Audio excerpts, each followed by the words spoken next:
Another round of the Grand Prestige League here. It is LMP Masters round number 3. We are here at the Circuit de Spa-Francorchamps here in Stavelot, Belgium.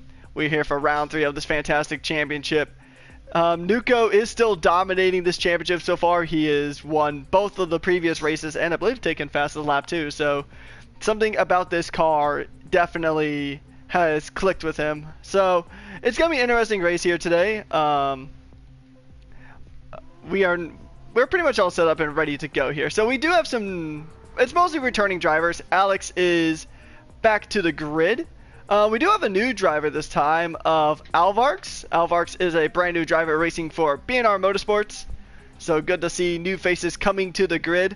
Interesting thing is that I figured there'd be more Audis on the grid, but that's neither here nor there. Once again, my name is Patrick Coleman, aka Ruckus. I'll be your host and commentator for today's stream, alongside the one, the only, B23. How are you doing, mate? I am doing excellent. Today is a big-time sporting day between GPL here, which is always great. We always look forward to GPL. There was a Formula 1 race earlier today as well, and it is the kickoff weekend of the NFL's season opener, so that is exciting as well for those of you who like football and not soccer. But what I'm just doing really quickly before we get started with the qualifying action today here at Spa-Francorchamps is posting a link to our live stream to our Instagram, so you're going to want to make sure you interact with all of that. Follow us on Instagram at Grand Prestige League, as well as like and subscribe here on the stream if you have not already. We did just reach a milestone last time out in which Rekus has given himself a bit of punishment for in the form of a shoey, and that was quite entertaining to see. It's actually funny about that shoey. Earlier in the practice lobby, I was testing everything, getting everything set up, and a driver who I'll actually go on board with, we'll go ahead and jump to track. Actually, he's not on track yet, but one of the fan favorites here, MayJP, was asking me if I've actually worn that shoe since I have done the shoey. The answer is no. That shoe has been effectively retired. So, but an interesting thing as well is that the track is wet. So we've seen a few drivers in the practice session and here in this current session running intermediate tires, which is signified by the green I am next to the driver. So interesting thing here. We'll see if we can actually keep those intermediates, because Spa is just one of those tracks. It's fun to race in pretty much any condition. I'm convinced you can have a good race in the snow here. Yeah, absolutely. I didn't even notice that it was a little bit wet on track there. And it isn't quite wet enough to warrant an intermediate tire at the levels that I'm seeing the water meter. For those of you watching, you can see the amount of moisture that is on track by the bottom left of the screen. Right next to their tires, there's a little water meter that you can see how much water is on the surface underneath them. And for most of the track it looks pretty dry, but there are some spots with a little bit, maybe a quarter up the meter. And I usually say my rule of thumb is, generally speaking, if it's below that first third notch, that you don't need intermediate tires and you can still run slick tires without too much risk. Yeah, that's pretty much the safe way to do it, especially if you're running that soft compound tire, because you might be able to even get away with a little bit of above that first third mark if you're able to run on the soft tire. Pretty much, but that's definitely depending on how skilled you are, because I probably couldn't do that. I mean, I probably could, but I wouldn't be going super fast at any kind of competitive pace. But yeah, ideally, once you hit that 1/3 mark, or even about maybe even the halfway mark, you really want to definitely consider those intermediate tires. And with Gran Turismo having rain only on a select few circuits, it is pretty fun to see that we do have at least potential for a slight bit of rain here. So we'll see how it goes. That can also really throw strategy into a bit of a whirlwind as well. So just taking a look at our drivers here at the moment, we have 8 drivers currently in session. The one notable absence I do want to mention is Decadono. He has suffered a groin rupture, so we wish him all the best and a speedy recovery, because I think that was kind of similar to a similar injury that Artura had as well towards the end of the Super Formula season. Oh yeah, Artura with a knee, I believe, from playing Oh, it was a knee. soccer or something like that. I'm not exactly sure how he got it. But I do recall that one. He still tried to race it out, though, through the pain. Ducky Dono, it does seem a little too severe for him to continue today, so we all wish him a speedy recovery, and hopefully we can see him back on track with those Red Bull Adidas liveries that he is so known for. Indeed, it is unfortunate, but in his absence, we do have a new driver. Like we mentioned earlier, Alvark's jumping in for the first time. He is actually potentially joining the Super Formula season once we kick that off in November, so hopefully we'll see him there too, but we'll see how he does today, because he is kind of a bit of an unknown. That's the thing with all the new recruits. I mean, we were saying this about MayJP as well when he first jumped in. We didn't know exactly how he was going to do, because we didn't, well, you had more information than I did, because you raced with him in other series, but still, I mean, it's always interesting to see how these newcomers are going to go ahead and get going. Wind is apparently a pretty big factor. I mean, oh, I just now knows the wind. 32 feet per second. Whew. I think that's the highest I've ever seen in Gran Turismo. Yeah, that is substantial. And this is one of the tracks where wind direction can affect your performance and lap time almost more substantially than any other track that I can think of off the top of my head. Because most of the important high downforce kind of corners are all facing the same direction for the most part, especially right after the long Kemmel straight going into the Lacombe sector. The 3-corner sequence is very, very heavily affected by wind direction. It is extremely heavy at the moment, but luckily for these drivers, it is pointing in the direction that they should have a headwind and therefore increased downforce into the Lacombe section. Another thing too is this is going to give them a bit of extra downforce too through a Rouge as well. It's kind of a weird thing, because looking at the specific angle of this wind, it actually picked up about 5 feet per second as we were talking about it, make it 6. It's picking up very very quick, but I mean, you get a little bit of that good downforce just because of the way A Rouge goes as Kemmel goes ahead and tackles this very historic corner. You get a little bit of downforce, so I mean, I was testing it earlier in the Toyota that we're using for the One Make series at the end of the season at Suzuka, but I mean, it's so satisfying to take A Rouge at full speed. But yeah, I mean, it's gonna be an interesting race, because so far with Daytona and Deep Forest, those are 2 tracks that cannot get rain, which I find really hilarious considering Florida is known for its bipolar weather, but you can't actually have the weird weather shenanigans in Florida, or on Daytona in Gran Turismo. Actually, I don't think any of the American tracks can really get rain, to my knowledge. Hurricane setting for that one. Honestly, dude, that'd be fun to race in, actually, come to think of it. Just super formulas, racing in like Hurricane, you know. Oh yeah. That'd be beautiful. We can even we can even call it Hurricane Wreckus or something like that, just for the funny. The Hurricane 500. There we go. That's our new name. We can give it the Battlefield 2042 treatment and throw some just tornadoes on the track. Yeah, throw a tornado there.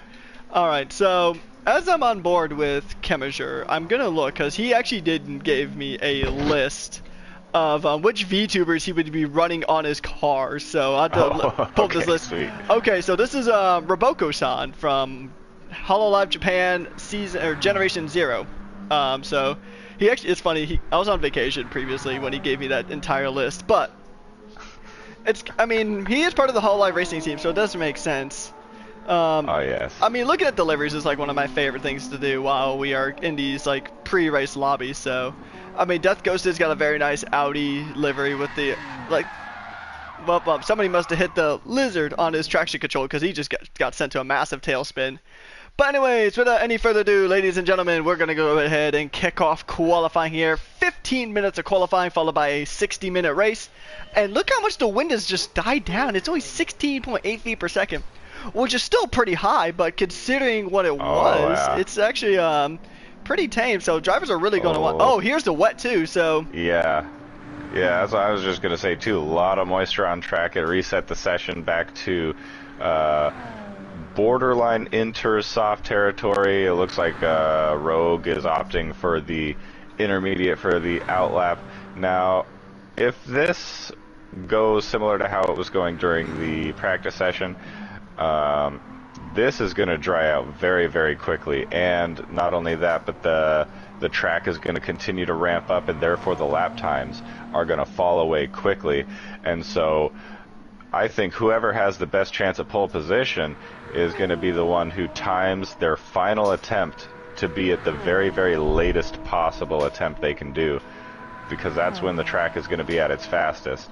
Your lap times are only going to improve as the track continues to dry. Indeed. Another thing that really is going to make this qualifying session so interesting is that aside from Le Mans, which I believe is actually next round, so 2 weeks from now, we'll be at the Circuit de la Sarthe in Le Mans, France. But aside from Le Mans, I think this is the track with the longest outlap. So, I mean, if you're going to go ahead and pick your moment to go at the latest possible moment, you got to really be good at math to kind of time how quick you're going to be able to go ahead and get through this, because if you mess up your timing, there's a chance that you could start your outlap but just barely miss the timer, so you don't actually get a full flying lap in. So yeah, that is true. Sometimes if I'm feeling thorough enough when I'm in a race, in my preparation, if I think that that's going to be a really important element of qualifying, then I do kind of try to get a good sense of how many attempts can I do within my allotted period of time, and how much time do I have left over, so that I can abort a lap at a certain percentage of the way through a lap and not sacrifice a whole attempt. Because sometimes you can abort a lap and not lose an attempt if you know those intervals. And most of the time I didn't quite do that, but it is possible some of these guys might know the precise amount of time they have for the precise amount of attempts for hot laps that they can do in this session. indeed, I mean, and this is not an easy track by anyone's standards. It's a fun track. It's probably one of my favorite tracks in any sim racer, or honestly any game. You could put this track in Mario Kart and I would still enjoy it a lot. But yeah, it is the second longest track on our existing calendar. It is 7.004 kilometers around, so it is quite the lengthy track. AJP having a bit of a whoopsies. Oh, is AJP actually not in the session? No, he is not. He's not in qualifying. Oh, well, that's a rough one for the fan favorite. Yeah, I wonder if we just proceeded before he could get here, or if something happened. I must have missed that, because I did see him in the practice lobby before we got started here. Yeah, and he's in the session. He was in the session earlier. He gave the green light to say he was good to go, but apparently he just missed out. Yeah, So, maybe he hit the R but did not hit the green check mark to tick in, or something like that. We will find out. had to go for my T. There That it is the is. most British thing I've ever heard of in my life. Well, Apologies to any of our British watchers.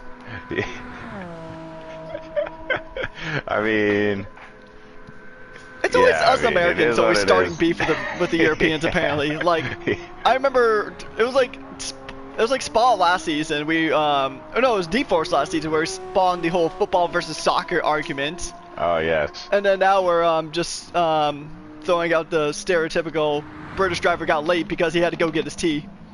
Yeah, I mean, he said it, not me. That would have been my first guess, but I wouldn't have expected it to be quite so true. I've also been told I was on thin ice, so you know what, that is 100% warranted. But yeah, so right now, Nuko's got a really good time. He's got a 2:17, so that's a very strong time. And actually Yuki's having a pretty good session too. I mean, he's within a second, and actually the newcomer of Alvark's jumping in from Spain has went ahead and put in a very strong lap himself. This is a very good start for the rookie driver. Yeah, and I don't know in the whole history of GPL, but at least since I've been around GPL, this is the first time I've seen a Spanish driver join us here on the grid, and that is always good to see. Spanish drivers, especially in Gran Turismo, are very, very rapid, and at the top ends of the Gran Turismo World Series as well, and the Nations Cup this last cycle out, the Spanish team was dominating. And so it's good to have a little bit of that Spanish representation here in GPL as well, and a good opening lap from the debutant. He's also setting purple sectors in Sector 1. He set up... And here's the thing too, because I know a little bit about Alvark, so I actually talked to him a bit over the weekend. and actually getting him to join us here at the Grand Prestige League. So the series he's raced in the most, or at least his most recent racing series, is from a multi-class series called the Discord Racing Association. So he has a good amount of experience in these LMP1 machines. So for him, this is right up his alley, essentially. So in terms of LMP1s, he might have some of the most experience on this field in just, well, at least for what we have here today. I know there's other drivers that have a good amount of experience. Obviously Nuko, Illusion, and I believe yourself at one point also did the 24 Hours of Spa with Enduro GT. So there's a good amount of multi-class experience here in this field, even though we are only running the LMP1s. But it's still interesting to see drivers with so many varied backgrounds and nationalities giving it a go and competing here at the Grand Prestige League. It is very fun. What's not very fun is Illusion right now not really having the greatest of times. He's been semi-struggling this season compared to his championship rival and probably his overall series rival of the Frenchman Nuko. So yeah, we'll see how on this this goes. lap was not able to get a lap on the board either, as he was stuck behind Ghosted for that entire lap, and as it does show that he's on his 4th lap, that wasn't an out lap either, so I don't know if that's going to be impeding or if he was just kind of waiting for the next lap to start, because I do remember last round Ghosted did get pinged with a post-race 10-second penalty for impeding Illusion in qualifying. And so hopefully for Ghosted's sake he did not just repeat that once more, but we will. Oh, and a big snap from Illusion as he goes all the way off the track just after the hairpin. And so yeah, he definitely is struggling a bit with the track, with the car maybe, and we do know as well this is a completely different car than he's been using the last couple weeks, so not used to the characteristics, apparently not used to how much rotation he's expecting out of the car as he is entering these high-speed corners and just running wide. But at the same time, there is good hope for him nonetheless, because despite him having put up a few laps and burning a few attempts, like we were saying in the beginning of the qualifying session, the fastest potential time that he can do is not going to be until the end of the session. And that goes for everyone on track as well. So quali is still wide open. Provisional pole position is Nuko's for the time being, but it is up for the taking, and a half a second penalty just as he was finishing his lap there for Illusion. So just choosing to restart completely on a new out lap. Yeah, and I mean, even generally when it comes to pretty much anything here with Grand Prestige League, whether it's Super Formula, whether it's GT 500 like we did last year, and whether it's LMP1s, the qualifying order isn't always truly set until like the last like 2 to 3 minutes roughly, just because of the track just getting more rubbered in, more rubber being put onto this tarmac surface, cars picking up that rubber, getting more grip. But another thing worth noting is that, granted, they won't be as affected as these Super Formula cars, as Nuko has a bit of a snap on his outlap as well, but there is a pretty decently strong wind here. It's the strongest I've ever seen, as Alex has a bit of a snap going through the source.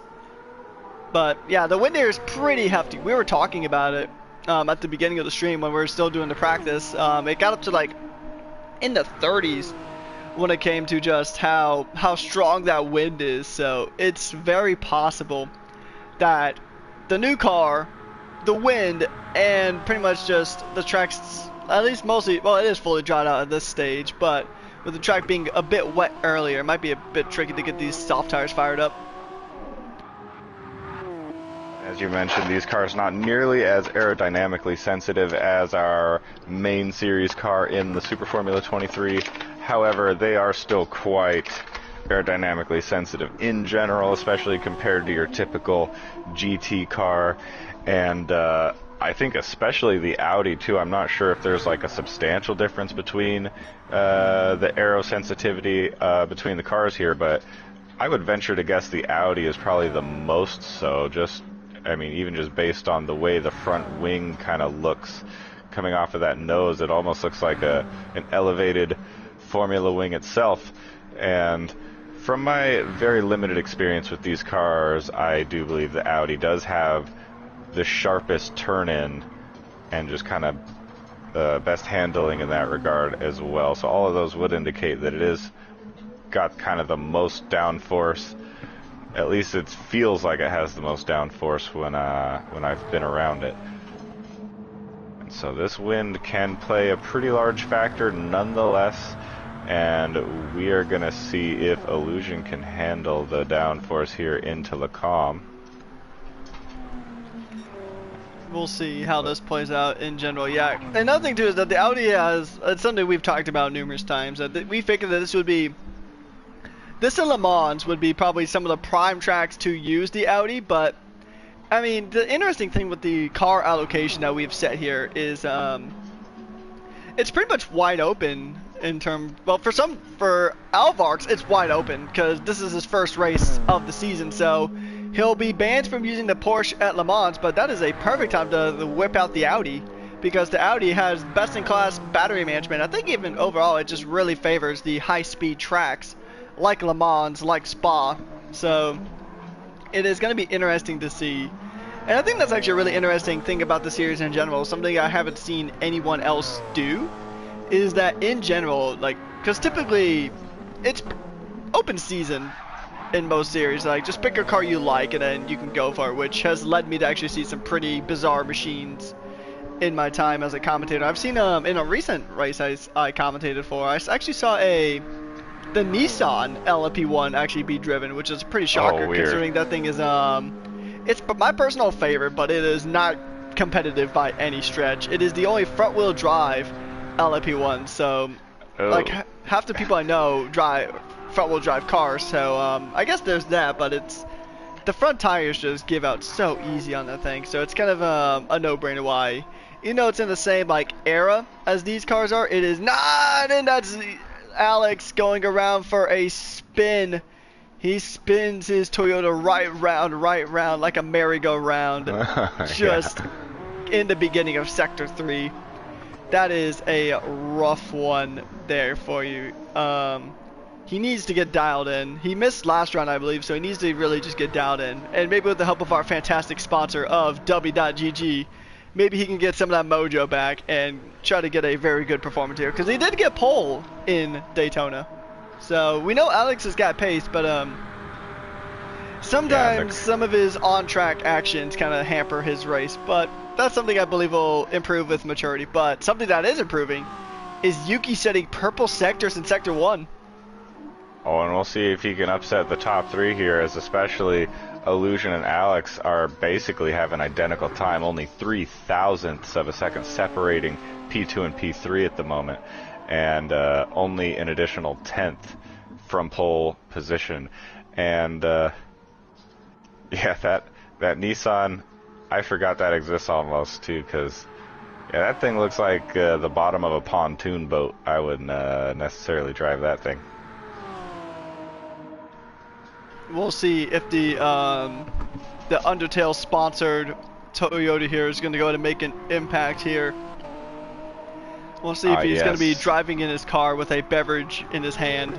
I probably can't say the rest of it on stream for YouTube shenanigans, but his purple sector is still in Sector 2, so he's got a shot to really upset things here as the Japanese driver is making his way through. Illusion, where did that time come from? A sub 2 minute time. Nuko just counters on top of it with about 30 seconds left on the clock.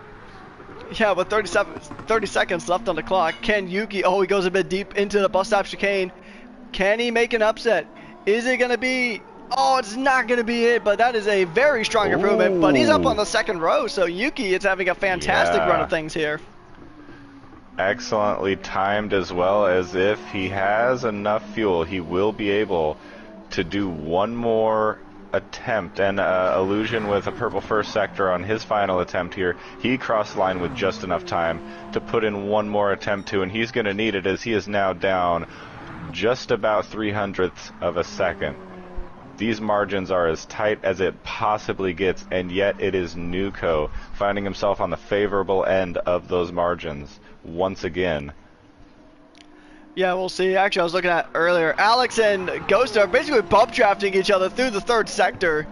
These two cars are getting very, very close. But here's the thing: Alex is on an outlap, so he's not even. So he's done. Alex is done qualifying. Ghosted still has a chance, but Alex is just right up the gearbox of the Dutch driver. So, I mean, that's... He's definitely helping. Yeah, but here's the thing, though. Alex cannot set another time because he's pretty much... Well, he started his out lap a bit too late. Alvarx, though, jumps up into the top 3. It's an improvement for Death Ghosted here. So this is a lot of things kicking off here. Kemmerer is done. We'll see about Nuko. Nuko still got juice left in the tank. He's been seemingly the driver who has mastered this LMP1 car the most. I mean, he's dominated pretty much the first 2 races. Can he go 3 for 3? Can he make it a 3-peat here? And our second community series, but Lusion jumps across the timing table. But can Nuko jump in? Yes, he does! Woo! Wow. By 0.6 of a second! This man is not real. This has got to be AI. This man is not real. You know, as soon as we think that Illusion has something, and he does produce enough pace to put himself on pole position. Yuki with the time as well. That's fantastic.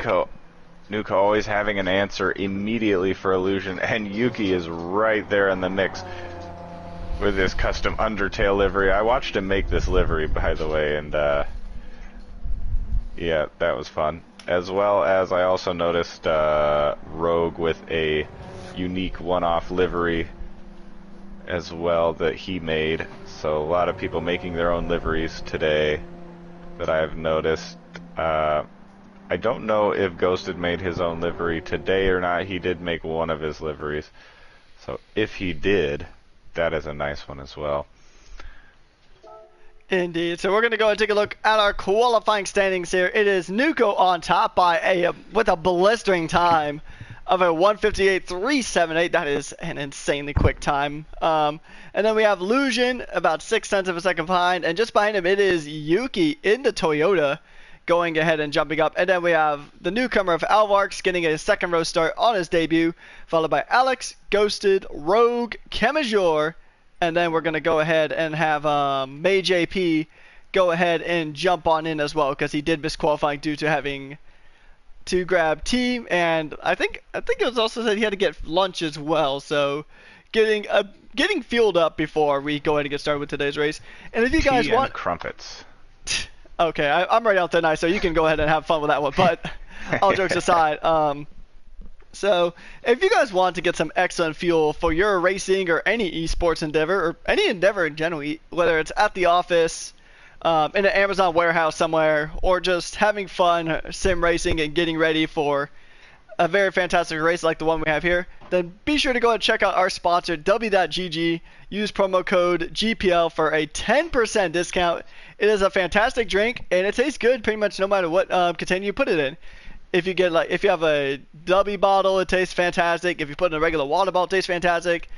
If you put it in a shoe, it still tastes edible, as I found out the other day. But yeah, overall, it is a fantastic drink. Thank you so much to W for sponsoring us for the future.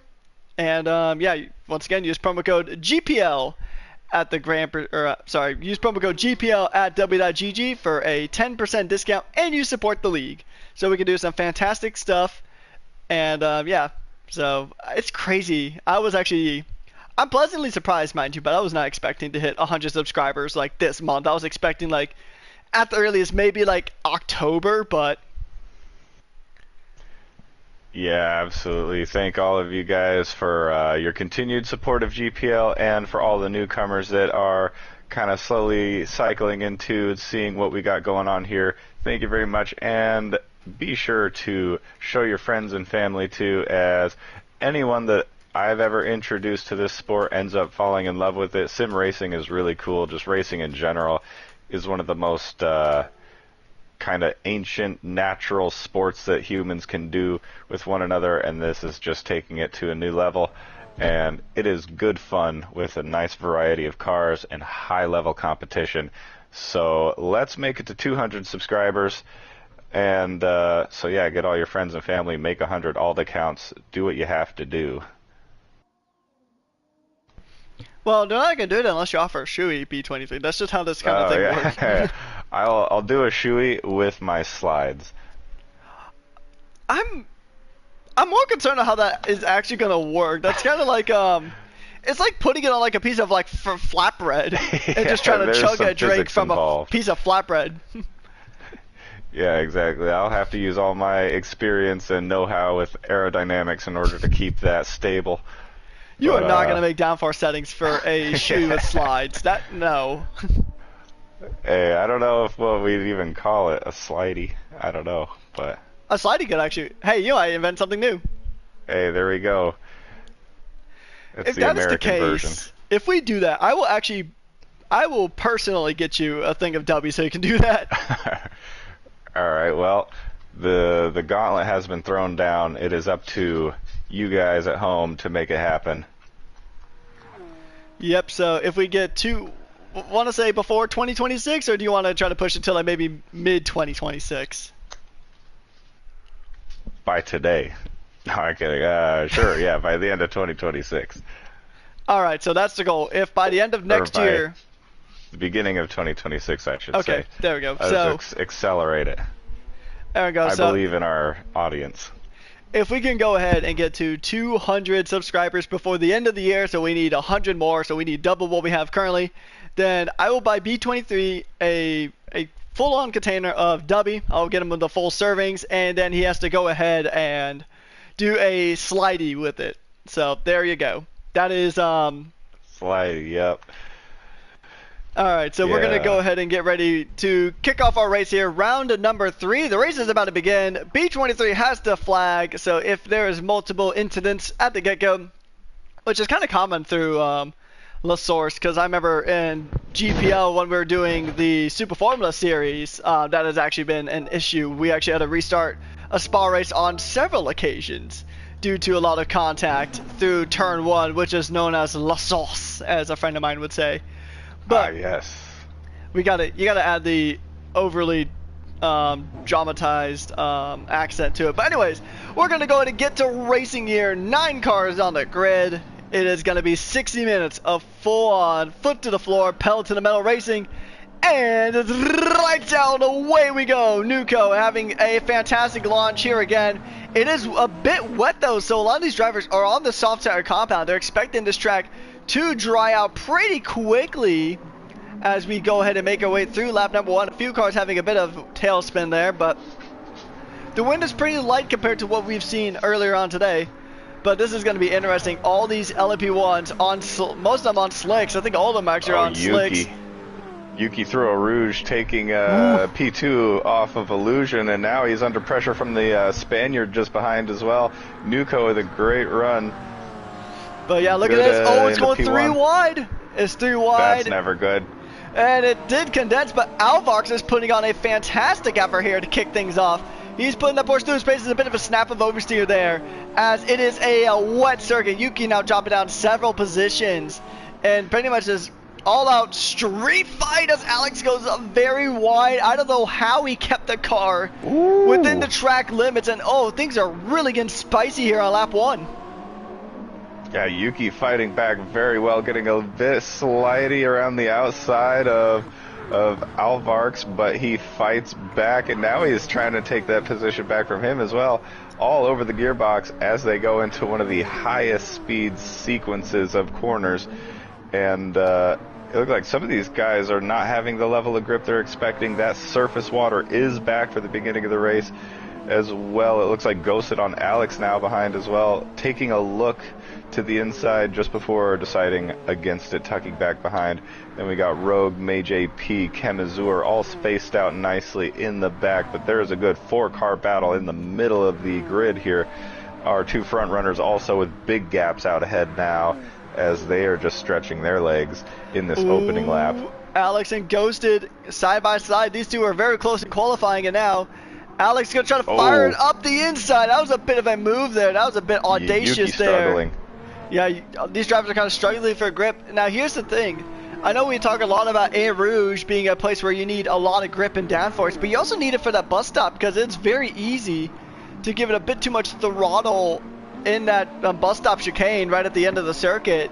And then you can just, if you mess that up, then you have a very rough start to your following lap, as Alex and Yuki Potential going side by side up a Rouge. It was almost looking like it was going to be 3 wide through a Rouge there for a moment.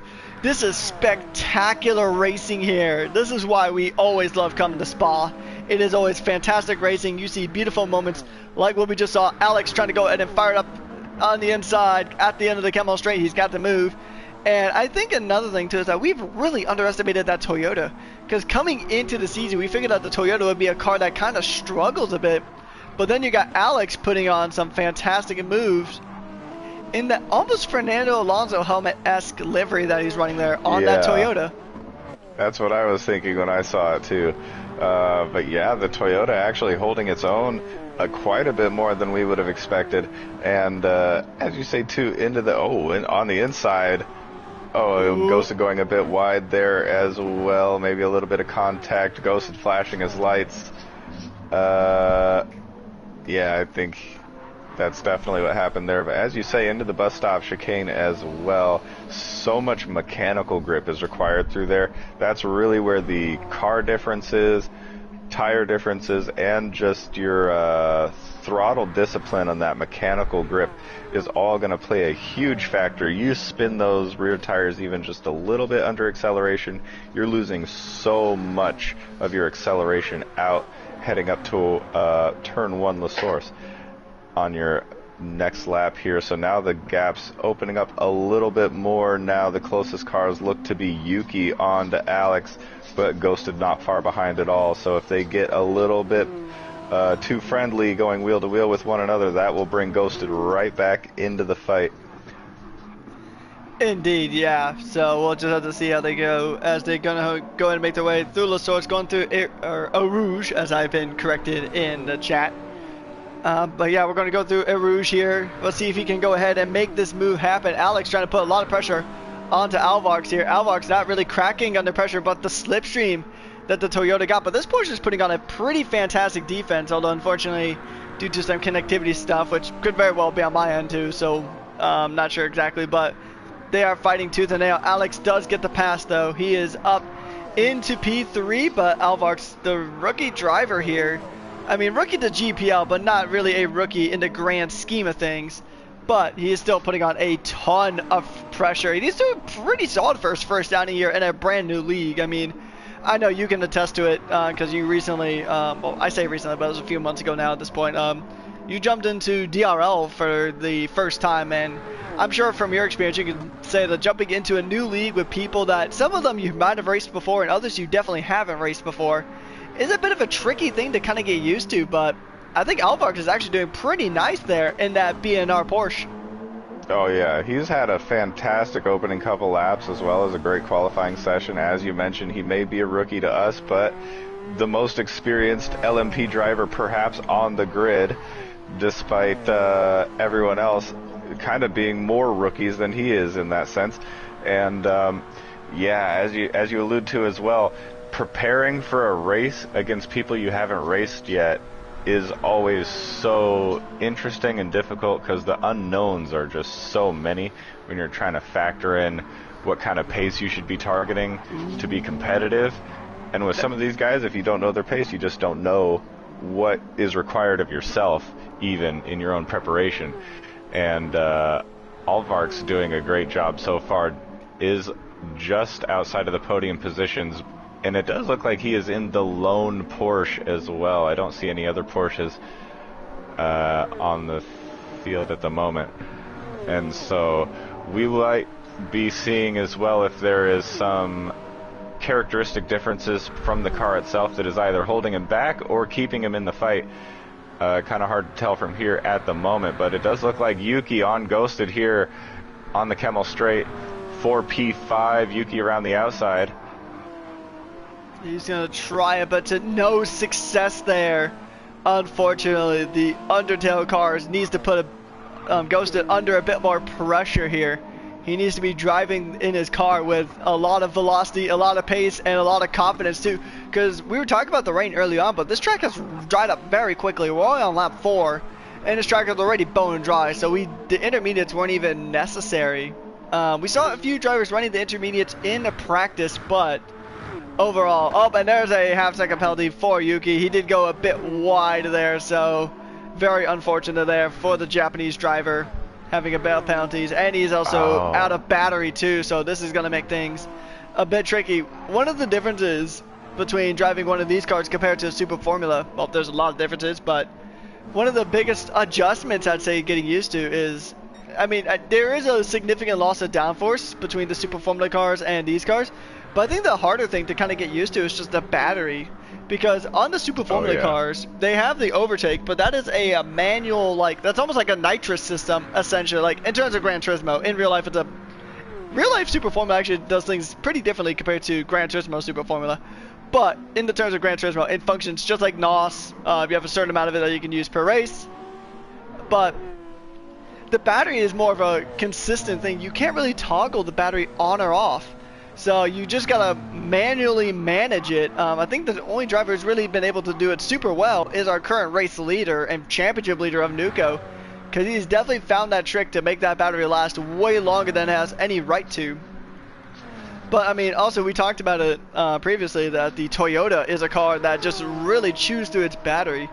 One of the reasons why we actually incorporated the car allocation rule, because we figured for the most part it's going to be mostly Audis running in, because the Audi is just, it feels like it's superior in a lot of different aspects.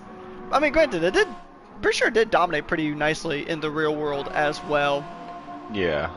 Well, and I am looking at the two Toyotas that I see on track of Yuki and Rogue, and even on the Camel Straight, both of their batteries are completely depleted, and the Audis and even the Porsche around them all had at least half of their battery in the same part of the track. And so that is a perfect example of how the battery management on that Toyota is affecting these guys detrimentally a little bit at the very least, and just not really able to recover enough battery throughout the lap enough to, by the time when they're deploying it, to get a good enough benefit from it again. Now, I was seeing the Illusion and Nuko very, very similar on their battery levels, but Nuko does have a bit... Oh, actually, no, it's Illusion with a bit more battery at this point in the track. And Illusion actually finding a bit of pace on Nuko as well. The gap was just over 2 seconds. Now it is hovering between 1.3 to 1.9 seconds back and forth, depending on where they are on the track. So there is quite a race here going on at the top of the grid. Oh, we got ghosted on Alvarks as well here, approaching turn 1. Going into Lasor's, and Death Ghost is going to try to fire it up the inside. He had a bit more grip there, so he's going to go ahead and get this move done and dusted. But Alvarks is definitely not giving it up enough fight. These two are going to go side by side through a rouge. Yes. And Alvarks actually gets the move done already, so that is a very good move. But this is also kind of smart for Death Ghosted, because he can get a very strong slipstream through a rouge and down the Camel Straight. And he could potentially get a move done here. So we'll see if Death Ghosted can use that slipstream down this straight here to try to get a move into the chicane. Not quite, not enough real estate, but man, I think Alvarks is going to be one of the drivers to watch through this coming season. Oh, yes. But another driver we definitely do not need to forget, I mean, Ghosted and Yuki. These are also two drivers that, I mean, Yuki in general, when it comes to qualifying pace, Yuki has improved so much over recent times. I mean, it has been fantastic to watch his growth. And I know Alex has done some pretty risky things in his career. He's definitely made some enemies, I'd say, but he's also had some pretty strong growth as well. I mean, I remember this time last year, we were in hang on, we have a spin. I think that was Kemazure going around and around. So Kemazure having a bit of a moment. We'll check that out on a replay, see what happened here. But I think Alex in general has had some pretty good improvements. Oh, just onto the grass there. That pretty much just seals the deal right there. Yep. Oh, almost turns into the way of Rogue. So that could have been very rough. But ultimately, the only damage taken is on the tire front. So all good there. But one of my favorite things about being with GPL for about actually it's been roughly a year now. I think at the end of this series it will have been a full year, but regardless, it's always fun seeing how these drivers just tend to evolve and grow. Like, we'll see. I know Yuki has made some very solid improvements over his time. Actually, I think Rogue had a bit of a moment as well. We'll try to get that on a replay and see what happened here. But I'm sure you can agree, it is very fun to see how these drivers evolve over time. Oh, Yeah, wow. That's a weird definitely. spot to have a moment. Oh, Rogue actually, he has drivetrain issues now. It is very rare that I actually see a drivetrain issue. Although it's light damage, so everything fixed itself. But I mean, he basically murked his engine. So Oh, that it could have showed the been middle. Yeah, yeah. that could have been raced That'll kill over. your performance too.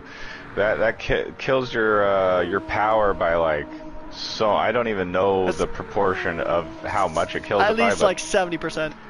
you go so slow for that like 30-second period, however long that damage period is before it heals itself with the light mechanical damage on.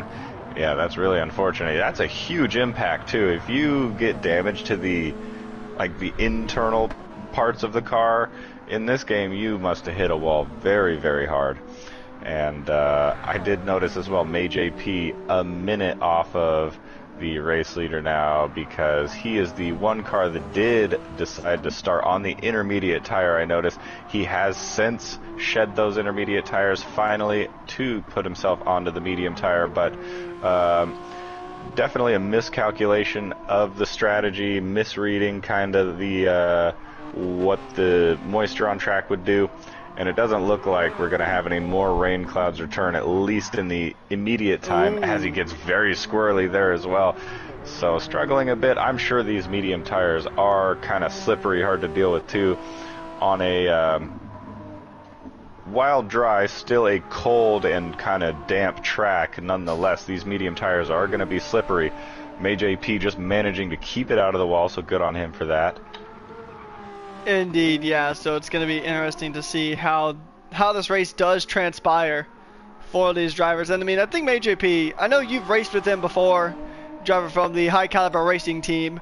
So I think this is another driver. I'm actually going to be curious to see how he does in the GPL Super Formula Series if he does end up partaking.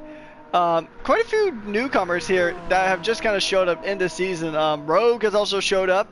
He's a newcomer. Alvarx, we've talked about him plenty, and actually Alvarx has fallen pretty far back, so he must have had a bit of a moment. Although he was kind of in that gaggle with Yuki and Ghosted, so maybe just in general, just like not having that slipstream benefit just kind of dropped him down a bit. But I mean, these cars are still super close to each other. So I guess we're going to be in that point of the race where we can actually address some rumors of some new teams. Alvarx is potentially bringing BNR Esports over to GPL for the upcoming season. I know we have Scuderia, we have Racing Force jumping in, Racing Force BMW potentially joining it. And I think BNR, which is the team that Alvarx is a part of, I think he's going to bring in BNR Lambo, so that'll be another squad. What do you say Mage AP and Rogue are going to end up if they do partake in Super Formula in the upcoming season?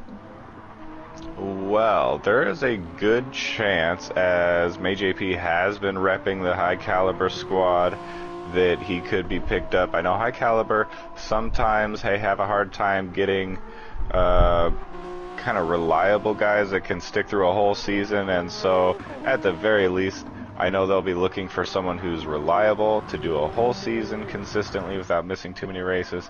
And that's just step one. But not only that, Mage AP has actually shown, especially in the Super Formula, that he has a lot of potential. I think it's just on the consistency front that if he cleans that up, he can start bagging really good results and accumulate a good amount of points over the course of a season. Because as we've seen when I watch him in DRL especially, he just has good pace, good opening laps, and especially good moves. He has really good race sense in a battle. But then it's just self-inflicted mistakes kind of keep him out of the fight, keep him out of really good points-paying positions. But, of course, those are the kinds of things that I think improve the most and the most quickly. You see improvements in just overall consistency first for most of these drivers. And so I'm looking to see the same from him. And I would not be surprised at all if we saw him on a High Caliber branded team. Rogue as well, there's a few options for him. He is a driver who's associated with the likes of EXO, with High Caliber, and with Project Zero. Project Zero is a team made by him and Yuki, and so there's definitely going to be a seat on the grid for him somewhere. Where exactly that will be, I am not sure yet as to where. I do think the open qualifying period, where it kind of shows us what the divisions are going to be and where everyone shakes out, will likely play a big role in determining where some of these drivers end up. Indeed. And just to answer the question in chat, the preseason for the next upcoming Super Formula season starts in late November of this year. I think the full season does start in 2026. And I did put a Discord link in the chat so you can jump on in and go ahead and get through the registration process. So hopefully we will see you on track then. And actually, here's what we're going to go ahead and do. I'm going to go ahead and ride on board with this battle between Alvarx and Yuki, and I'll let you take this, and I'll be right back. Alright. Sounds good. Yeah, so I do see Yuki now, and Alvarx is not far behind. Something I have been noticing, though, if we flip back and forth between Yuki and Ghosted, which I know we can't do right now while Rekus is absent, but any given part of the track where Yuki is close to Ghosted's battery is pretty much full and deploying, whereas Yuki's is completely empty. Everywhere on track that I look at Yuki's car, his battery is completely empty, and I just know that's got to be hampering his performance, at least to some degree here, especially on the top end of his pace. Although he is setting purple sectors here, Sector 1. Sector 1 probably is the easiest sector to set a purple sector in, however, it is still impressive, especially given the lack of battery assistance that he has here. And I just find it impressive that he's able to stay in this fight with other cars that have so much more resources available to them constantly being deployed.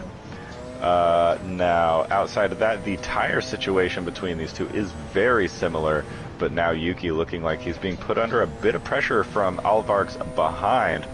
Alvarx on the medium tire as well, so he will not have quite as much mechanical grip, but those soft tires are starting to fall away now, so the pace advantage itself may be falling towards the medium tire of Alvarx here. Yuki under a bunch of pressure now. Alvarx all over the back of that Toyota. The 3D wrap themed Porsche is looking to set up a move perhaps for the final chicane. We will see if he is close enough to make a move here into the final chicane just before the 11th tour around the legendary Spa-Francorchamps. As we do see just ahead, Ghosted with a half-a-second track limit penalty as well. That could be very interesting as these two are battling just behind. That might bring all of them together. If they stay like this by the time he ends up serving that penalty, this might be a three-car fight now. As they go around turn one, Yuki's still ahead, but a good run for Alvarx. I would say advantage Alvarx if he can get a strong enough slipstream through a Rouge and the Camel Straight. Ghosted does have a good amount of gap now. With Yuki having to play defense, this is advantageous for Ghosted at the moment. He's going to need all of that space to try to stretch out a lead before he serves that penalty, to try to give himself enough breathing room that he's not immediately swallowed up by the two cars fighting behind. Another purple sector one from Yuki, a couple of hundredths more so than last lap out, so his sector ones are strong at the moment, but like I mentioned, sector one is going to be the easiest sector to purple at the moment. Ghosted still carrying that half-a-second penalty. Oh, and it looks like a big snap. He's actually off screen. It won't even show me. Okay, never mind.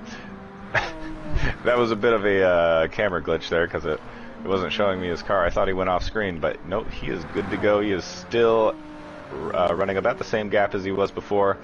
Now, the penalty line is coming up soon, though. After a couple more corners, he will have to serve that, so we'll see how closely that brings him to Yuki. Yuki having a really strong sector 2, getting away from Alvarx a little bit, now closing in on Ghosted just as he's about to serve that penalty. This is looking good for Yuki despite having no battery at all. Yeah, it's gonna be really interesting to see if Yuki can go ahead and make anything happen here. I mean, he's gonna have that battery disadvantage. I mean, that's just kind of the nature of how the Toyota works. But he's still gonna fight. He's gonna try to send it around the outside of the bus stop chicane. Outside becomes the inside. The Exodus Undertale machine trying, and it's a bit of a domino effect as all those cars kind of get stacked together like a bunch of Jenga blocks here. And they're going to go ahead and go for it. They're going to try to lick the stamp and send it on through Rouge. But we'll see if anything can happen here. Once again, Yuki is not exactly a winner in the battery department compared to the two cars behind him. I mean, Ghosted especially has got a ton of battery. But Yuki is going to go side by side with him through Rouge. We'll see if he can go ahead and get it done. Not quite. Not quite there yet, but he's going to have a mighty fine slipstream through the Camel Straight. He's got a good run, but he just doesn't have the battery. But he's still... Oh, it's going to be 3 wide! It's going to be 3 wide. Alvark's trying to get all of them at once. Alvark's getting at least 1. Is he going to go for 2? That is the question. There's a good amount of contact. But I think he's... No, is he going to try it again this time? There he goes. He's got 2 for the price of 1. What a move from the Spaniard. We'll see if we can get that replay. Oh, but, and the rain. Yeah, the rain is back. We'll talk about that in a moment. I want to see about this, though, because goes side by side through here. Gets the jump onto Ghosted initially. He definitely gets Yuki, but with the outside becoming the inside, Ghost is just winning a bit of that battle as Alvark's is now going to go ahead and try to send it around the outside. Or no, he's going to fire it up the inside, and then he gets the move done. And then pretty much right after that, as we come back to live picture, the rain actually just kind of disappeared. It's definitely in Sector 2, like towards the end of Sector 2, that there's definitely rain coming back to the circuit. I kind of wish we can toggle that thing on the bottom right to change it to like the weather, to see what the weather is like for these drivers. Oh, it's rain in Sector 1, because going through La Source, Nuco does have, there is a good amount of rain there. It's bordering intermediate territory, so we'll see. Yeah, it's right on the cusp. Now these soft tire runners, they need to change their tires either way at this point, as they're getting really low and they're definitely falling off their performance now. The medium runner of Alvark's getting ahead of both of these soft runners is going to be huge for him. Now he can actually stretch this lead out if he can maintain the lead through the next couple of laps. If he doesn't require inter tires, that is going to be huge for him. Yeah, indeed. It's interesting too, because it's raining at some parts of the track, but not others. Like, we'll see. Actually, I think Alex is about to hit a portion of the track where it was raining just a bit. But we do know that. I mean, I know Gran Turismo gets a bit of flack for a lot of things, like its recent car choices. Although the new Corvette race car is actually really fun to drive.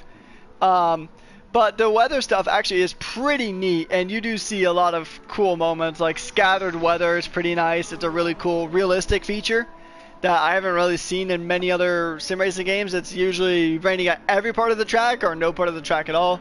And in Gran Turismo, it could be where it's raining on some parts of the track, like it'll rain in turn 1 and then not rain elsewhere. But still very interesting to see. This could really just change the whole dynamic of the race, because a lot of this race start was just start running on the soft tires and then just kind of wait out the rain. I wonder if it's going to be a similar thing, as we're just about halfway in the race. Yeah, and it does look like the rain has pretty much stopped as well, and so it did stop just before crossing over into that intermediate kind of levels of water. And so I think these guys are going to be able to survive on these tires. Now, hopefully for the soft runners, there's not another cloud that comes here soon, because when they switch those tires, that's going to be a very definitive decision as to when to switch off of these, and hopefully you're not doing it in an interval where you're going to have to take an additional pit stop at some point during the race distance. Yeah, we'll see, because I think in general, the tire situation in this race is probably going to be the most interesting compared to the other two races we have been to, because of the weather. Because, like, I think I'm going to actually look at the schedule again before I make a bold claim, but I I think in general, just gonna look at the calendar super quickly, but I think this is one of the only tracks that actually has rain even available for it. Yeah, actually, well, actually that's a lie. So there's quite a few other tracks that have rain. The only track that we actually are coming to in the upcoming round of the season that actually doesn't have rain as an option is Watkins Glen, which is the penultimate round of the, I guess, mostly regular-ish season. So for those of you who may be new here, here's how the season works. There is 7 rounds in this championship, and there's 3 cars available. The 2016 Audi, Toyota, and Porsche. But there is a specific car allocation system in place, so where you can only use each car twice, and you cannot use the same car in back-to-back races. So for those of you who have done the math, you may be thinking, well, wait a minute. There's 3 cars available, and you can use each of them twice. There's still a 7th round. That 7th round is a one-make series. It's our season finale at Suzuka. A one-make series where everybody will be running the Toyota TSO 30, which is actually the car I was actually driving around this track a bit earlier on today and having a few issues. We also did our pre-qualifying in that car as well, as Nuko becomes the first driver to jump into the pits. He's going to shed those soft tires, probably for another set of softs, I'd imagine, because they can probably, yeah, they can go the distance 100%, but it is the TSO 30. I don't know if you've driven it, B23, but from my experience and from what I experienced during the pre-qualifying, it is a very hard car to drive.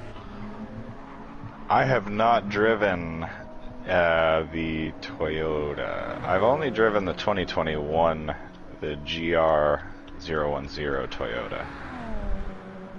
And that is an understeery boat. I don't know if these feel anything like that car. Oh, trust me, these cars feel better than that. Than the LMH. It is. I mean, I was so hyped to see like the Le Mans the Le Mans hypercars actually like in this game, at least one of them, and I was like, oh, this is so cool, because they're still pretty new at the time. It was like probably only the first or second season of them running the LMP ones, but they just that Toyota, it was buffed in a, I say a reason, but it was some point, I think in like mid 2024, they buffed it a bit where it was a bit better to drive, but it was still kind of a boat. I mean, still probably my least favorite, like one of my least favorite GR1s.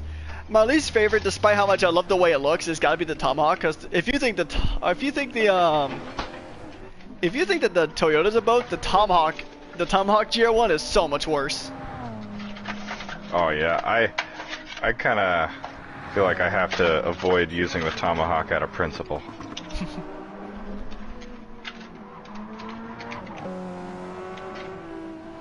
Yeah, it's well, I mean, I like driving the Tomahawk. I've actually done there's a clip I saved where I'm driving the Tomahawk X, the cracked out version that has like 2,000 or 2,500 horsepower, something like that, and it can go like 400 miles an hour.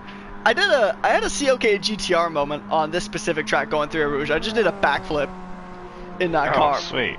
Yeah, it's a funny moment, but the GR, I love driving the GR1 in sport. It just feels like they just nerfed that thing to the ground. It really leaned into the typical American cars can't corner. In that case, that's actually really true, because that Tomahawk does not turn. It is basically a giant catfish that refuses to turn in any direction. I know the funny stereotype about American racing is like, oh, we only turn left, which in NASCAR and actually IndyCar too, in a lot of cases, that is pretty true. But that car doesn't turn left or right. Yeah, the left is the superior direction to be turning a car. That is for sure. Indeed. But anyways, we're seeing actually a very good battle here. Alvarx and Yuki battling it out now. Yuki did have a very good slipstream, but here's the thing though. Alvarx opted, I think he's one of the few drivers that actually did opt for that medium tire compound to start with. I think he actually is the only one that started on that medium compound, but he's got significantly better tire life than pretty much anybody else on the field at the moment. So what he might try to do is he actually could go for a no stop. You remember when in GT500, I think it was Watkins Glen, I want to say, I think either he got a podium or he ended up winning. I can't remember exactly which off the top of my head, but Boita actually did a no stop and did pretty well because of it. Or somebody did a no-stop. I forget who. Someone did a no-stop and did really well with it.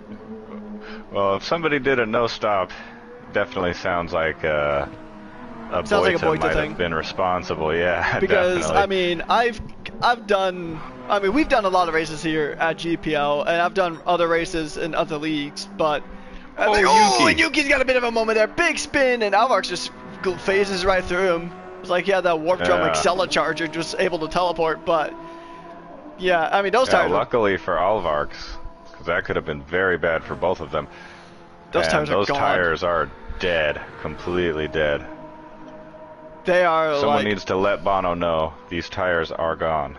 Yeah, those tires are done, dusted, and they belong in a retirement home. Those things are more cooked than a well-done steak.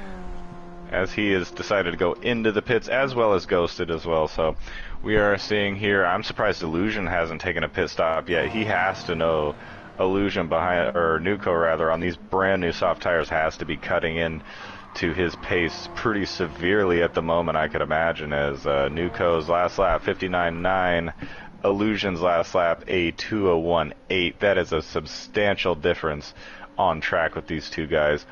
So, but you know, Illusion trying something different. He was behind anyways, so you might as well just see if you can do something different and make up the difference.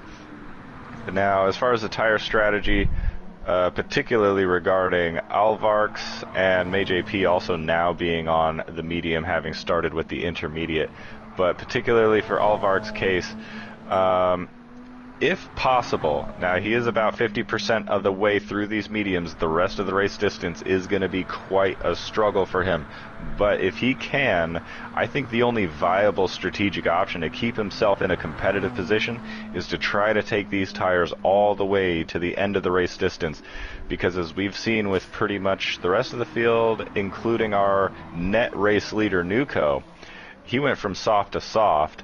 So if he has to go from medium to soft, he's going to definitely be losing out on a lot of total race time. So I think the best thing he can do from here is to just try his best at making these last.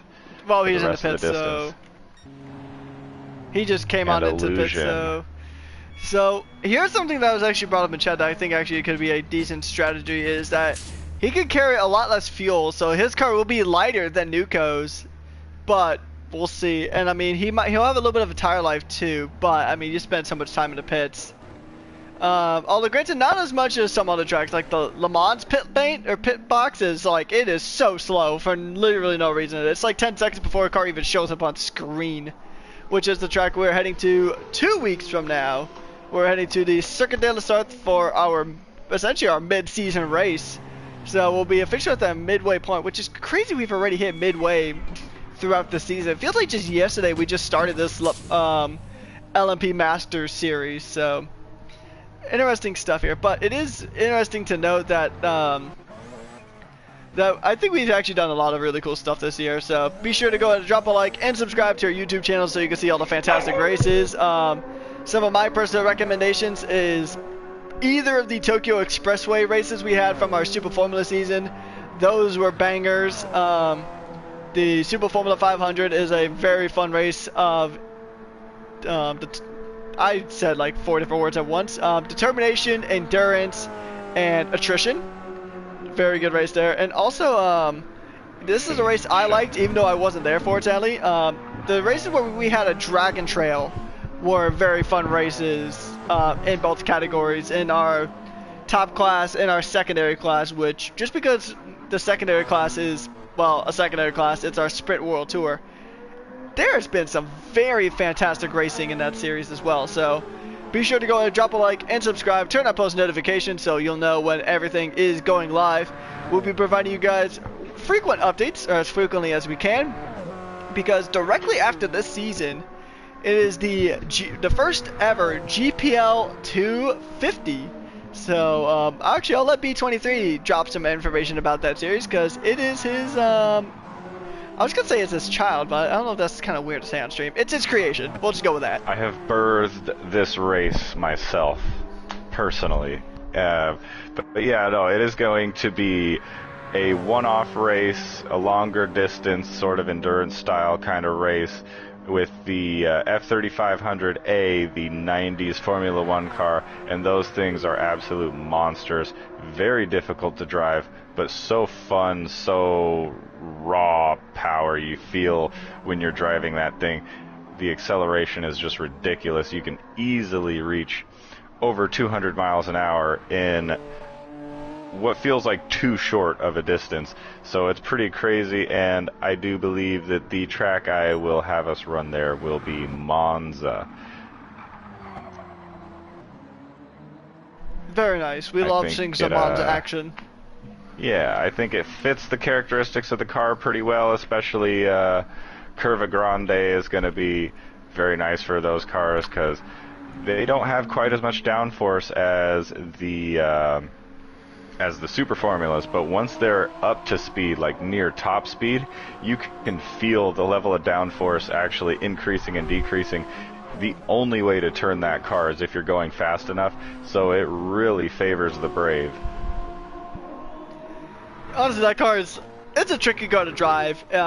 It is, I mean, I know we've driven it, and a handful of these drivers have probably driven it as well. It is a very tricky car, but once you get it down and once you get a good setup for it, it is so much fun to drive. I love driving that car. Not quite as much as the Super Formula. I think collectively I have the most miles in all 8 of my Super Formula 23s, but oh yeah, me too. I can go into the reason why I have eight of those Super Formula cars at a different time, but regardless, I mean, Super Formula is what we do here primarily.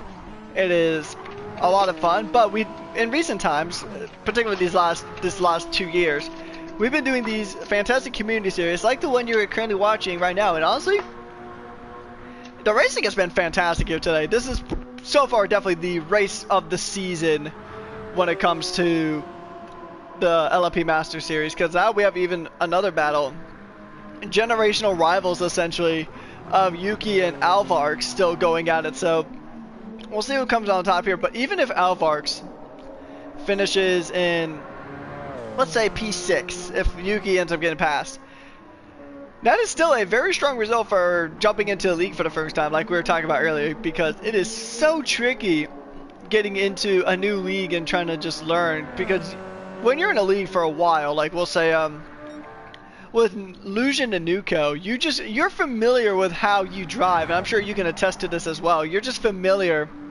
with how everybody else drives, so you kind of know how to combat them. When you have a newcomer, or when you join a new league, most of, if not all of them, are probably going to be new faces, so you have no idea how to really properly combat them, and it's something you're definitely going to have to learn on the fly. Yeah, absolutely. That familiarity plays a huge role, especially when it's over the course of a long time. You just know when you're approaching a car, like, what style of defense he's going to put up against you, or if they're attacking you, you know exactly how to defend them. Like, okay, this will work against them, or they are not going to fall for this move, so I may not even try it. Some guys you can just attack right away. Some guys you have to wait for an opportune moment to attack. You know, some guys will battle you in such a way that is not going to compromise either of your pace too much, and some guys will just block the hell out of you at all costs, not let you by no matter what. So you have to know who you're going against and what their style is, how aggressive to be with them, and how much room to give them, because some of these guys, like Alex, you may need to give a little bit more, you know, be a little more cautious around, because you know he's not going to care if he sends you off the track. As long as he gets the position, he'll be happy. Style of driving. So yeah, that familiarity plays a huge role. But when you're Illusion and Nuko, you're also just so fast that you don't get to use a lot of that knowledge too often, because you're just way out in front ahead of everyone with no cars around you. And these guys all season long, and we'll probably see it for the rest of the season too, with these two top guys just running a gaps battle, kind of managing their gaps to each other, trying their best to see if there's some strategic angle they can find in this race to create an offset. Even if it's up to 1 second of an offset, it doesn't look like it'll be enough at this current race, nor was it in the previous two races, but it is what you got to do. Give yourself every opportunity you can while you're still out here. I think in general too, when it comes to these, like this community series that we're running here with the LMP Masters, I think it's a really good opportunity for like some of these newcomers who have aspirations of joining the Super Formula League, like Alvarks and like May JP and probably Rogue as well, and probably a lot of the other new-ish faces we have seen here throughout the season. You get a good chance to kind of learn how these drivers kind of cooperate and give yourself a lot of practice and kind of embed yourself in this league. And I mean, granted, these cars and the Super Formula cars, I mean, I know we both can attest that it's almost like a 9-day difference kind of driving these cars, but I think in general this is a good way to kind of essentially market yourself for a potential drive. Like May JP here, the car we're on board with, the number 13 high caliber racing machine, you're talking earlier that they want a driver who is reliable and consistent, and May JP is kind of trying to show that here in these LMP Master Series, that he is a driver that would be a good fit for one of the high caliber seats in Super Formula come November. XL Rogue is another one. He's gonna be trying to prove that he belongs at either XO Rapide or even the main XO team.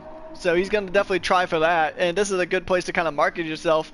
And I know Alvarks is gonna try to bring in BNR Racing, but if that doesn't work out, then he might try to market himself to another team to pick up, a team that may have a vacancy, like maybe a new org joining in. I don't know if Racing Force has all their drivers, but Racing Force could potentially use him. And I know there's been rumors of other teams joining here and there. I know for a while Karma was a team that was thinking about joining, although to be honest, I don't know the state of that about that plan anymore. But in the event that they would need a driver, Alvarks, if he isn't able to get his team in, that could be another route for him. But that's the thing about these series, is that there's a really good way to prove yourself to it's that number the number's kind of glitching out, at least on my end, the thousandth of a second marker on the spectator cam. Maybe it's just like that. I must have just not noticed it till now. But anyways, back to what we were saying. Oh, weird. If you're one of these drivers who hasn't been established in the Super Formula Series, then this is a good way to market yourself. Yeah, definitely, because whether you already feel like you've confidently secured a slot with the team, you have a relationship with the team, or you're going to bring your own team, either way, this is still an audition. Every single time you're out on track, you got team owners and you got scouts and people who are going to be evaluating your performances, and Alvarks here in his debut for GPL is proving that he is going to be one of the hottest commodities on the driver market when it comes time for that, whether he brings his own team or not. And as you say too, just getting familiar with the other drivers on track and with the other teams in the Discord server, just hanging out with these guys will give you a good sense of who you should click up with, who you should kind of try to embed yourself in as an ally to. You know, picking your friends and enemies well is always important in racing. Indeed. And I mean also too, you're actually racing against some of those team owners, like Lucian. He's the team owner for Exodus Motorsports, so he's pretty much one of the head honchos for both that and the sister team, or I guess their junior team, essentially. I'm not sure how exactly you're going to label that, but regardless, both of the EXO teams, he's pretty much the driver you really want to impress, so having clean races with him would be a good way. Nuko with his Toyota team, although granted, I really do not foresee any shakeups over there. I'm pretty sure, like, I can say this, I'm willing to bet my non-existent money on Nuko going with Flaring Gases again as a teammate, because those two have been a pretty strong pairing in our World Elite Championship for Super Formula. Yeah. The lineup with Lucian and Yuki is not likely to change either, but there's some other new teams that might be jumping in that could be looking for these drivers. So, I mean, hey. And actually, I did see in chat, I'm not sure what the progress was made on that, but I know somebody was wanting to join the Discord, and we might have another new driver for Super Formula. And honestly, seeing new drivers come to this league is probably one of my favorite things about jumping into Grand Prestige League, because there's always so many unknowns, and it's a really interesting watch. Like Alvarks here has done a pretty solid job, although granted he is down one spot from where he qualified, but I mean, considering the caliber of competitions he's had to go against, I mean, it's still a pretty decent job here for the Spaniard. And even a lot of other drivers having some pretty decent races. Ghosted is doing pretty solid. He's having a fun race himself. Alex has moved up a few positions to jump into that podium spot.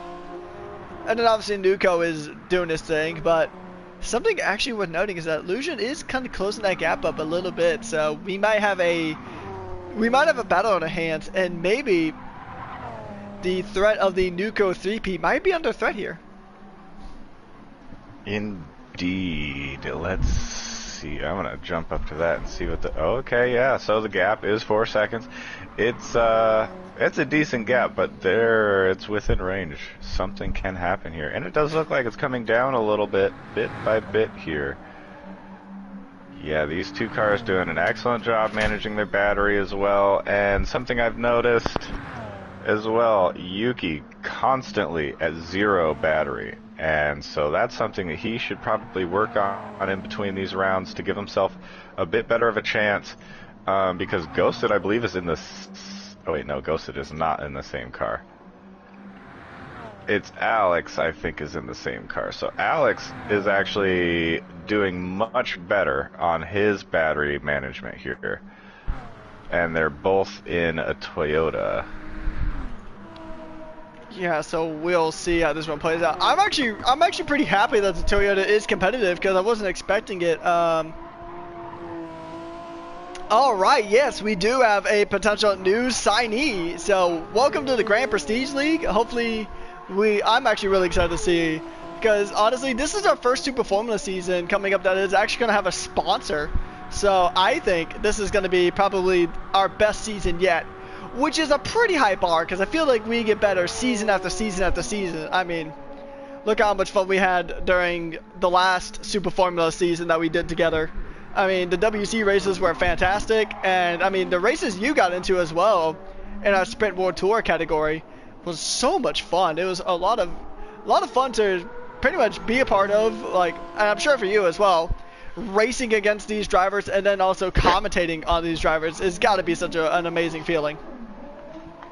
Oh yeah, definitely, and I gotta always make sure that I am neutral in both cases when I do so as well, because, you know, the passions run high sometimes and everything like that, but it's all in good fun. It's just a part of the game for me, and yeah, it's very, very fun.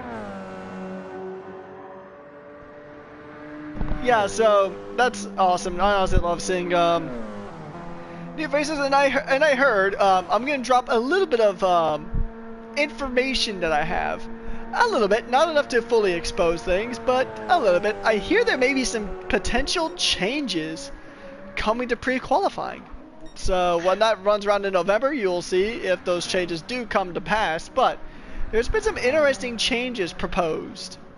Not gonna spoil them, but there's been some pretty interesting ideas thrown around. Ideas that I'm honestly quite a big fan of. So yeah, hopefully we will see you guys there in November. But before that, we have still a lot of racing to go. Even here today, we still got about 4 to 5 laps roughly.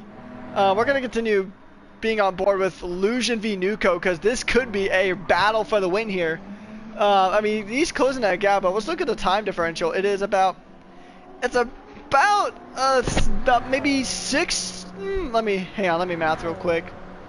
It's about like 5-ish tenths of a second, maybe. No, I don't think it's that much. About maybe roughly 4 tenths of a second. I'm trying to math here, but math is not working. But it's still a pretty decent gap. It's still a pretty decent margin. We'll see here. I mean, just a few laps to go. I mean, look at that consistency. I mean, from 25 down to 23, it's 59, 59, 59. I mean, those last 2 laps are about 0.15 of a second apart. So I mean, there's definitely some pace in Lucian. He's got the fresher tires and less fuel, so he's definitely gonna have the advantage in that department. But is it going to be enough to catch Nuko before the end? Because you really only got about 8 laps now, or not 8 laps. You got about 4 laps to go now. Yeah, if the rate of progress continues as it is, I think that he will have just enough to kind of reach Nuko, but not enough to actually fight him or to get past him by the end of this race distance.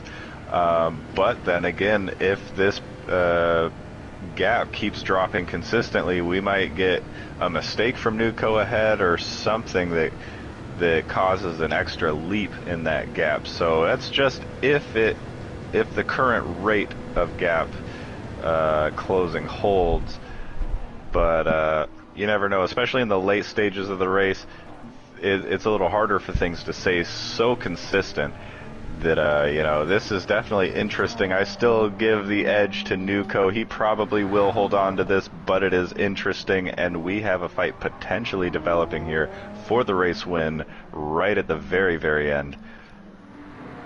Something we haven't had yet in this series. It's pretty much always been Nuko just kind of running away with things, but now we might actually have a threat to Nuko's reign here. I mean, he is on track to get a three-peat if he could win this race too, winning the first 3 out of 7 races, but he has got to really be careful. He's got to really try to fight it, as Lusion is setting a purple sector in sector 1, so Lusion is catching. I think he might have it, honestly. He's going to at least be there to put up a fight. Now, if Nuko can defend well enough, like we've seen some strong defense from some of the other drivers here on the grid, I think that could be a potential. There's potential here for a really good battle. I mean, these two have battled so often. It's like, it is basically our equivalent of Senna versus Prost, Hamilton versus Verstappen.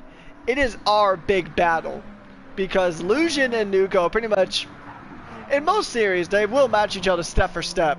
I mean, you look at the Super Formula 500 that Lusion won a few months ago, and then you have Nuko and Lusion pretty much battling it out to like I think it was the final round before Nuko officially was crowned champion. So the championship went right down to the end in Super Formula as well. So I mean, there's still a lot to play for here. Oh yeah, definitely, and I think Illusion needs to get a win here today just for the prospects of the rest of the season, because if Nuko can secure himself a hat trick of victories in the first 3 rounds, as you said, there's 7 rounds, already getting 3 out of 7 victories. Yeah, just there's like the that. Accident. That's what I'm talking about. There's the mistake. Those tires are flame broiled like a Burger King Whopper at this point, and now Lusion's fully into this fight. Yeah, this is so just securing the victory here for Illusion will be huge psychological tone setter for the rest of the season to let him know. No, it's only 2-1 victories, and I'm still in this fight. Oh, good run up Eau Rouge, and now in the slipstream on the bumper. He probably will have a run to take a look, and he does. He's going to have the outside line. The outside line quickly turns to the inside. Both are viable. Nuko and Lusion takes the and he lead. Goes wide. Oh, but he goes wide. He's off the circuit, so that he's gonna have to give him that position back. He might even still get slammed with a penalty here, but there's the half-second penalty might have just ended his race-winning aspirations.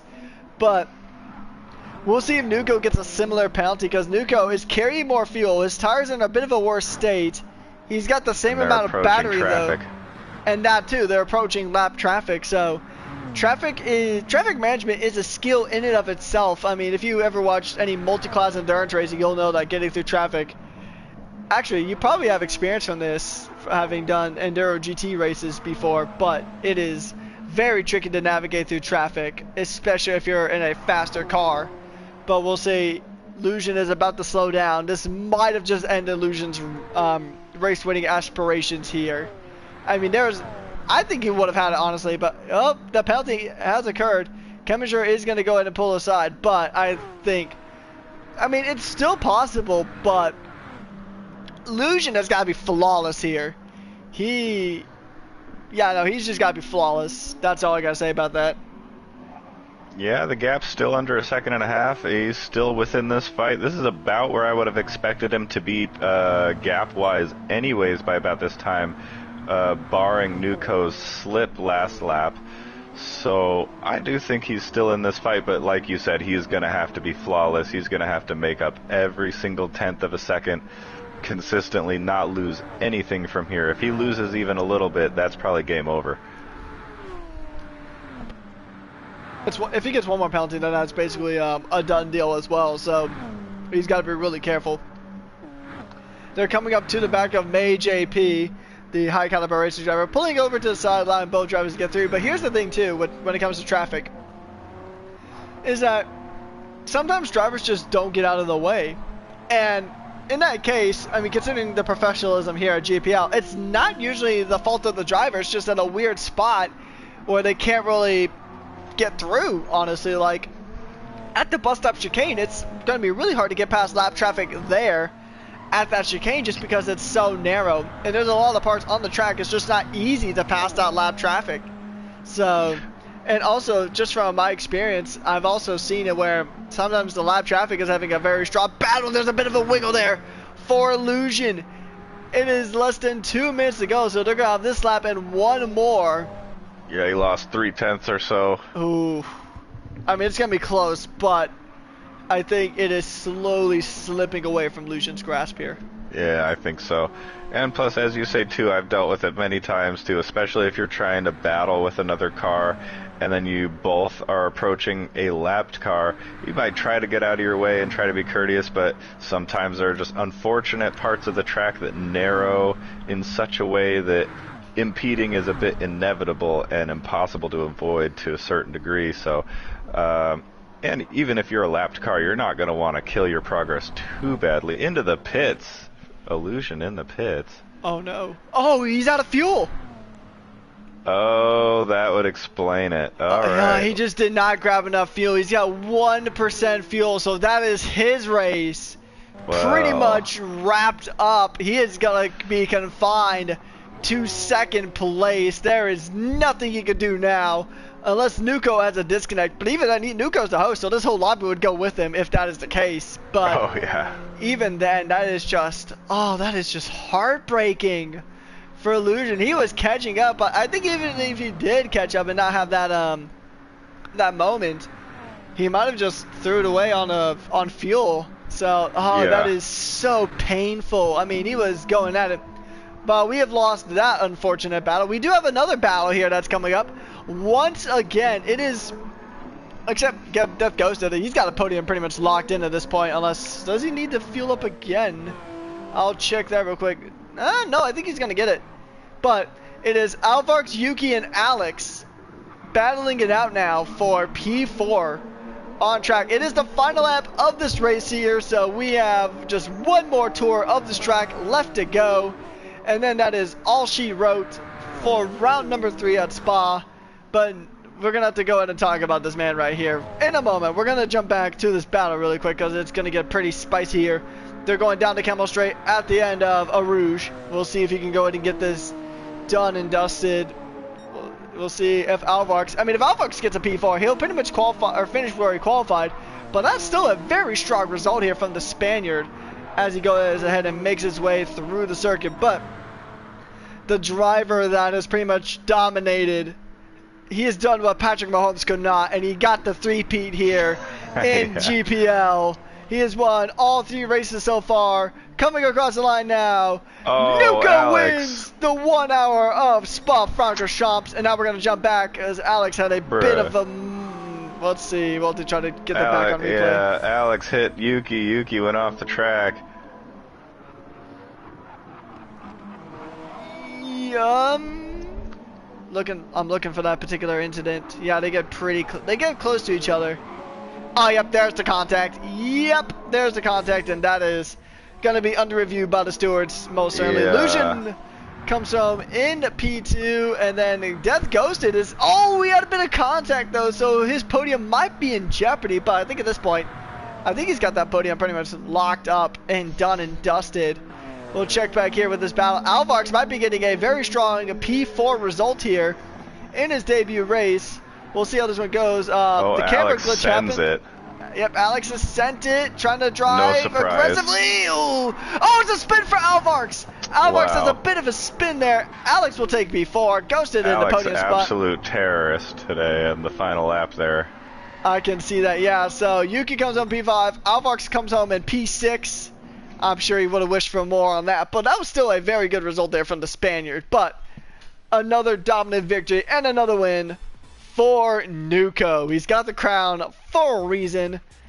And we'll just go ahead and run through our end results here real quick. It is Nuko to Lusion to Ghosted. That is our top podium, with Lusion actually getting the fastest lap of the race. And then it is Alex, Yuki, Alvarx, MayJP actually making up a few positions himself, Chemizure, and then Rogue rounding out the rest of our grid. But what are your thoughts on how this race ended up? Well, it was very interesting, to say the least. It was, you had all sorts of different strategies. You had rain come for just a moment only on certain parts of the track. You had it start wet. We had a driver start on the intermediates. Everything went on at all times. There were gap battles. There were real battles. 3 wide into Lacombe. Pretty much everything you could ask for out of a classic spa race is what we just saw today. And of course, Nuko, through all of it, managed to hold off Illusion, who looked like he was absolutely mighty in the final phase of the race there, and who did have pace, who even did take P1 for just a very brief moment, about 1 corner's worth of time before he unfortunately took himself out of contention. But it might have even been a little better that way on the heart for us, because if he would have maintained P1 through that and looked like he was actually going to pull it off and win the race, and then on the final lap we realized from P1 that he's running out of fuel, that would have been even more devastating, I think.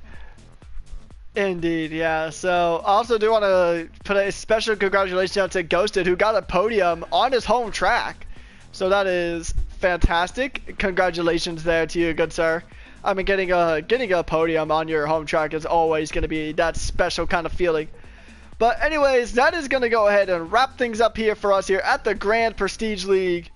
We're going to be back here in 2 weeks' time before we all tackle the Circuit de la Sarthe here. That is 2 weeks from now. It'll be on September 14th. It'll be another 1 hour race here. So on behalf of B23, my name is Patrick Coleman, aka Rekus. We've been your hosts and commentators today from start to finish.